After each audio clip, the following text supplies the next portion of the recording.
Katong gisulti ba ni BP Sara nga duha ra man nakabuk ga-approve diha sa budget, kana raman si Saldico o si Romualdez nya kung kanang duha mo'y nag-approve, siyempre apil ginas Bongbong Marcos, di ba? Sige man nagsulti ni BP Sara, mo mo ganiyang isulti.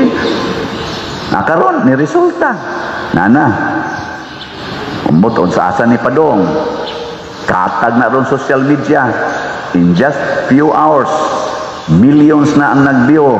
Si Saldico nagpagawas, nag-statement na di na nako matiis.